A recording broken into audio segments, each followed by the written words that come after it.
Bonjour, alors encore un petit changement de décor parce que désormais je ne suis plus à Paris mais là à Bordeaux pour quelques semaines, le temps d'aménager ma petite camionnette pour pouvoir partir sur les routes de l'Europe. Vous en saurez plus évidemment si vous vous inscrivez à la newsletter. Aujourd'hui, nous allons parler de quelque chose que vous ressentez peut-être, enfin qu'on est très nombreux à ressentir. C'est une baisse d'activité, une baisse de peps, une baisse d'énergie qui arrive à ce moment de l'année en fait où on est mi-octobre, fin octobre et je vais vous dire quelque chose, ben c'est normal. C'est normal parce que, et c'est pas du tout une question d'âge, c'est pas du tout de votre faute, c'est pas parce que vous n'arrivez pas à gérer, c'est normal. C'est très humain, c'est lié à notre corps en fait. Alors, il y a deux choses, hein. Il y a d'abord pendant la période de la rentrée, vous avez dû dépenser beaucoup d'énergie alors pour prévoir toutes les nouvelles activités, qu'elles soient culturelles, sportives, si dans votre région vous avez pu reprendre des activités sportives, mais aussi toutes les activités des enfants. Voilà, donc toute cette charge en fait mentale s'est accumulée. Et vous êtes un petit peu en surcharge. Puis il a fallu reprendre le chemin du boulot avec, on va dire, tous les problèmes qui sont revenus un petit peu comme en 40. Et finalement, votre corps a dû dépenser beaucoup plus d'énergie que d'habitude, votre corps et votre esprit, hein, beaucoup plus d'énergie que d'habitude depuis la rentrée. Et puis, il y a autre chose, c'est que vous avez remarqué, il y a beaucoup moins de luminosité. Il commence à pleuvoir, il fait froid, la luminosité baisse. Et pour les humains que nous sommes, ça fait donc des milliers d'années hein, que lorsque arrive l'hiver, les humains ont pris l'habitude de rester plus longtemps dans la caverne, j'allais dire, c'est pas nous on n'a plus de caverne hein, évidemment, mais en fait c'est normal d'être moins actif, d'avoir moins d'énergie l'hiver, enfin l'automne en particulier là puisque c'est la période qu'on est en train de vivre, mais aussi moins d'énergie tout le long de l'hiver.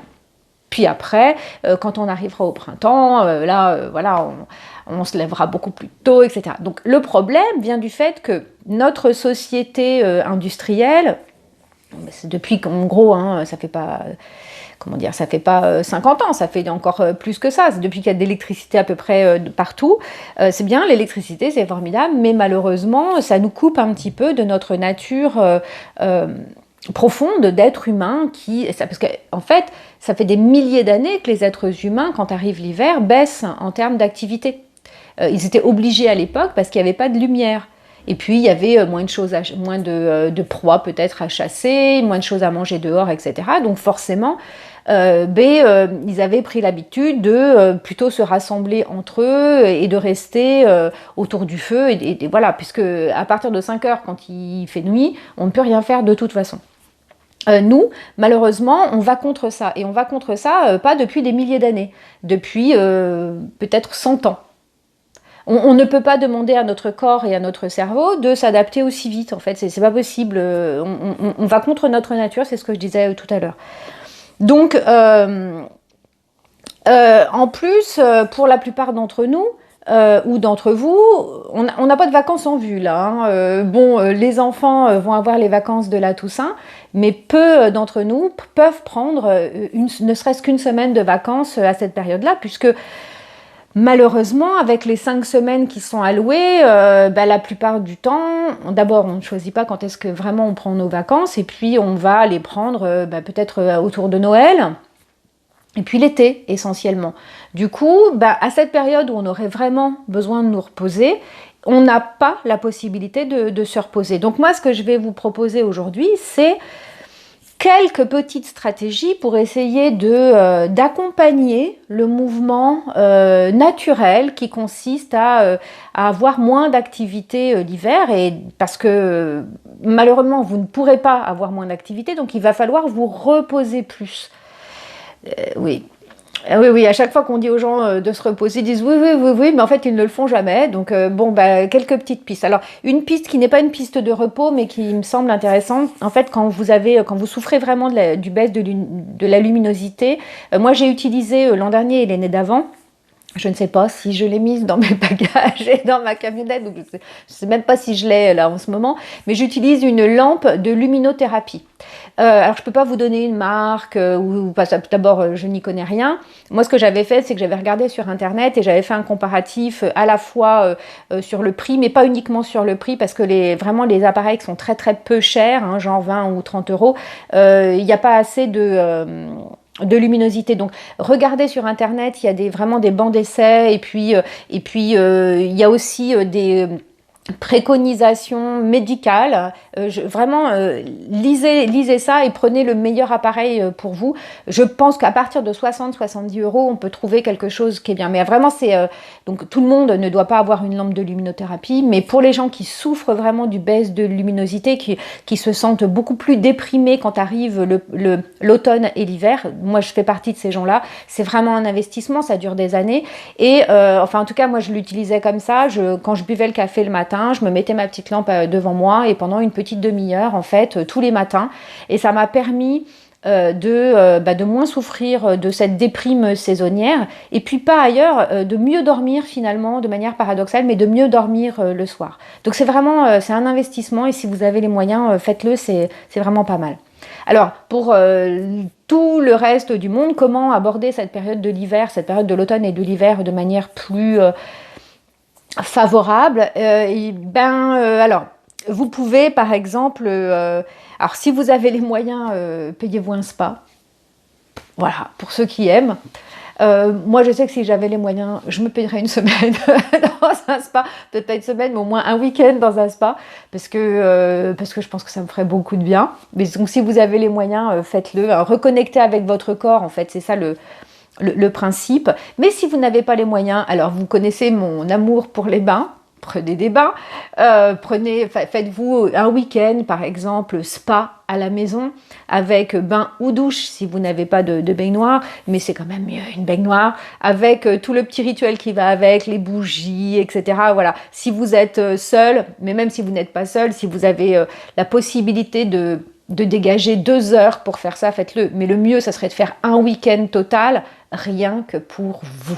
Vous voyez, vous envoyez les enfants, je ne sais pas, chez les grands-parents, vous envoyez votre conjoint chez les grands-parents, et vous, enfin chez les grands-parents, n'importe quoi, vous envoyez votre conjoint faire avec des amis, faire un week-end avec des amis, je ne sais où, et vous passez un week-end seul avec vous-même, avec des bouquins, avec des séries télé, avec ce que vous voulez, et à vous occuper de vous et faire vraiment un off total pendant un week-end. Donc ça c'est vraiment une première piste. La deuxième piste, elle nous vient de nos cousins du Nord qui pratiquent, alors c'est dans les principes de vie, le Hygge. Alors je crois que ça se dit Hygge, je ne suis pas tout à fait sûre, hein, je ne suis pas du tout bilingue finlandais. Ou suédois, mais ça s'écrit, et quand je vais vous dire comment ça s'écrit, vous allez me dire, mais oui, je sais. Alors, Hygge, c'est H-Y-G-G-E. Et en fait, alors j'ai lu deux bouquins sur ces principes, et finalement, c'est très axé sur le cocooning. En fait, on se retrouve entre soi, alors au sein de la famille, mais aussi avec les amis, c'est-à-dire on ne se donne pas rendez-vous dans des bars ou à l'extérieur, on va moins au spectacle. Par contre, on organise des journées et des soirées les uns chez les autres, à faire des jeux de société, à mettre des petites bougies un peu partout, à partager des bons moments conviviaux, mais chaleureux. Vous voyez, tout ce qui évoque ces choses, de rester chez soi. Donc c'est l'art de de remettre de la chaleur chez soi et de ne pas sortir comme d'habitude, je sais pas moi, d'aller en boîte de nuit ou je ne sais quoi, de ne pas chercher en fait à l'extérieur pour satisfaire ses besoins de divertissement, mais de les recentrer sur l'intérieur.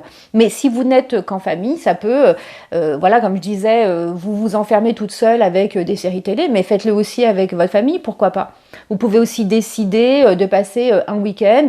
Alors, avec les enfants, ça pourrait être un jeu. Le week-end, on ne sort pas de la maison, ou on s'occupe que voilà, on s'occupe avec ce qu'il y a là et surtout, il n'y a pas de télé, par exemple, et on fait que des jeux de société ou on fait des travaux manuels, mais ça peut être voilà, des choses avec du bois, des choses voilà, plutôt connectées sur des choses manuelles, mais calmes, sans bruit, sans voilà, voilà, des choses plutôt comme ça, sur une rythmicité plutôt calme.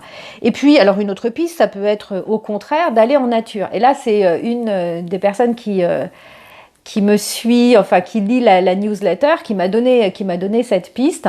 Elle a décidé avec son compagnon un week-end, et ils vont le refaire apparemment, de mettre quelques affaires dans leur voiture et de partir à pas très loin de chez eux, mais dans un lieu qui est très beau, hein, qui est un lieu de nature, pour faire un week-end de randonnée avec le minimum et dormir dans la voiture un peu à la route.